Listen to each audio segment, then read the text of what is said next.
بسم اللہ الرحمن الرحیم۔ السلام علیکم ناظرین، آپ دیکھ رہے ہیں آر ڈیجیٹل اور میں ہوں عاطف رشید۔ امید کرتا ہوں کہ آپ تمام لسنر خیر خیریت سے ہوں گے۔ ایک لمبے تعطل کے بعد آپ کی خدمت میں دوبارہ سے حاضر ہوں۔ اور تقریباً 1 سال پہلے تک ہم فیلڈ میں آپ کو رپورٹ کرتے رہے، سرکل میں یا اسپیشلی اپنی یونین کونسل کے جتنے بھی مسائل تھے ان میں جہاں جہاں پہ غفلت برتی گئی، جہاں جہاں پہ ڈیولپمنٹل کاموں پہ پولیٹکس کی نظر ہوتے رہے، ہم آپ کو گائے بگائے فیلڈ میں موجود رہ کے رپورٹ کرتے رہے۔ اب ہم نے یہ ایک سلسلہ شروع کیا ویلاگز کا، چونکہ اس کی بھی کڑی انہی معاملات کے ساتھ ملتی ہے، تو وہاں بھی ایک ٹھیکیداری نظام مسلط تھا۔ اب بھی ہم جس پہ ڈسکس کریں گے نظام ٹھیکیداری ہی ہے۔ اسی حوالے سے ہم نے اس پروگرام کا نام بھی ٹھیکیداریاں ہی رکھ لیا ہے۔ سامعین محترم، گورنمنٹ جس بھی پارٹی کی آئی، اسپیشلی ہمارے سرکل بکوٹ کے حالات کبھی نہیں بدلے، مسائل جوں کہ توں رہے، چہرے بدلتے رہے، حکومتیں بدلتی رہیں۔ 2013 کے الیکشن کی مثال میں آپ کو دوں گا کہ ایک نئی امید سامنے آئی، پی ٹی آئی کا ہر طرف ڈنکا بج رہا تھا اور کئی نوجوانوں نے بڑھ چڑھ کے حصہ لیا، بیٹھ کو انہوں نے ووٹ دیا۔ لیکن اس وقت بھی ہمارے ایک سوچ جو تھی وہ مسلط آئی،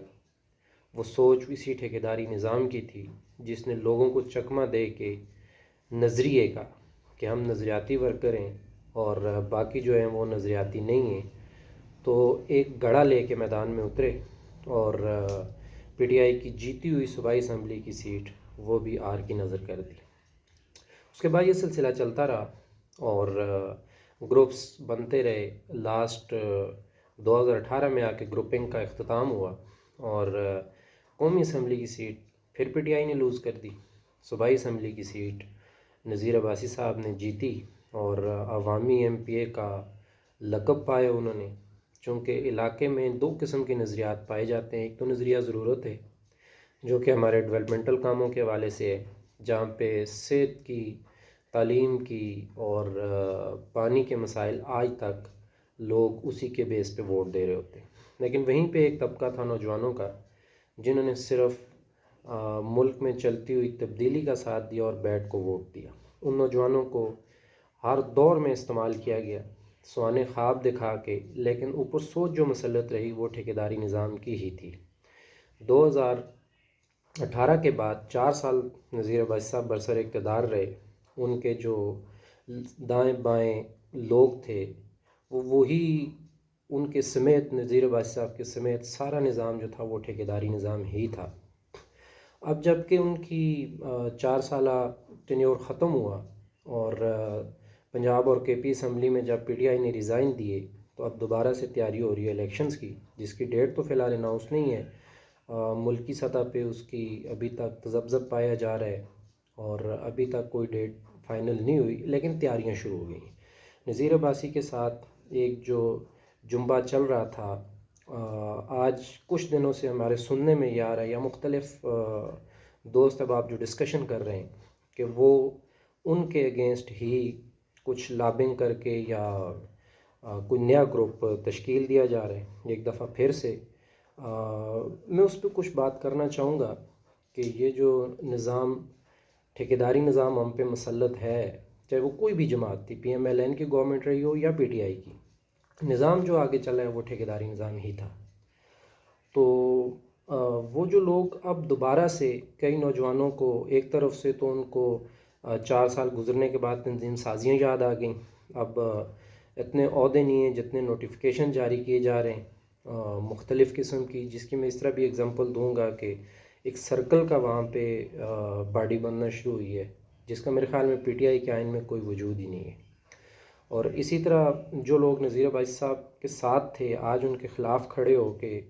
آئی ڈونٹ نو ان کا کیا آبجیکٹیو ہے، کس پہ وہ کھڑے ہیں، لیکن میری سمجھ میں جو آ رہا ہے چونکہ بیہائنڈ دا سین ایک طرف 4 یونین کونسل کا اتحاد چل رہا تھا اور اس 4 یونین کونسل کے اتحاد میں دن بدن سوشل لوگ اس میں چونکہ انوالو تھے اور تمام پارٹیز کے لوگ بھی تھے. پارٹی سے بالا تار ہو کے انہوں نے یہ سوچا کہ ہم بوئی، نمبل، ککمانگ، پٹن اور دلولا ان میں سے کسی بندے کو آزاد حیثیت سے آگے لا کے اس کی ہم سپورٹ کریں گے. تو یہ اچانک سے پی ٹی آئی کا ایک گروپ جو تھا وہ دو دڑوں میں ہو کے اور ادھر ادھر کمپینز شروع کر دیں. تو مجھے تو یہ لگ رہا ہے کہ یا تو وہ اس چیز کو روکنے کے لیے یا اسے استعمال کرنے کے لیے وقتی طور پہ لوگوں کو کچھ خواب دکھا کے اپنا آبجیکٹیو اچیو کرنا چاہ رہے ہیں، یا پھر دوسری چیز جو مجھے نظر آ رہی ہے، چونکہ ایک طرف سے ہمارے ایک سرکل بکوٹ سے ہی بیروٹ سے تعلق رکھنے والے ایک ہمارے نوجوان ساتھی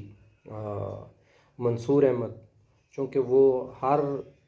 دور میں نوجوانوں کی آواز بنے، ہر جگہ پہ وہ پارٹی کو بھی انہوں نے سپورٹ کیا، اور جہاں کہیں بھی کسی مظلوم کے ساتھ کوئی ظلم ہوتا تھا اکراس دا بارڈر اس کے لیے سٹینڈ لیتے تھے. تو اس دفعہ انہوں نے بھی چونکہ ٹکٹ کے لیے اپلائی کیا ہوا تھا، تو دوسری صورتحال یہ نظر آ رہی ہے کہ مائٹ بی پاسبل ان کو استعمال کرنے کے لیے یہ سارا کچھ کیا جا رہا ہو. بہرحال اگر تو یہ لوگ مخلص ہیں اور واقعی عوام کی درد لے کے آئے ہیں، اور واقعی نذیر صاحب نے جو زیادتیاں کی ہیں، جتنے بھی ان کے ٹینڈرز پیپروں میں رہے ہیں، ان کو دیکھتے ہوئے انہوں نے یہ محسوس کیا کہ علاقے کے ساتھ زیادتی ہے اور نئی قیادت کو وہ لانا چاہ رہے ہیں، تو اس کے لیے کچھ بولڈ سٹیپ ان کو لینے ہوں گے. ان کو یہ چھوٹی چھوٹی میٹنگز یا کمروں کی میٹنگ سے نکل کے پبلکلی آ کے پراپرلی ایک چارج شیٹ دینی ہوگی. تب جا کے لوگوں کو یہ سمجھ آئے گی کہ واقعی یہ ماضی کی طرح کوئی کھیل نہیں ہو رہی، واقعی علاقائی جو محرومیاں ہیں ان کے حوالے سے علاقے سے ہی ایک ایسی قیادت لانا چاہ رہے ہیں کہ جو ہمارے دکھوں کا مداوع کرے. اس سلسلے کو ہم آگے انشاءاللہ کنٹینیوز کریں گے. دیکھتے رہیے راہ ڈیجیٹل. السلام.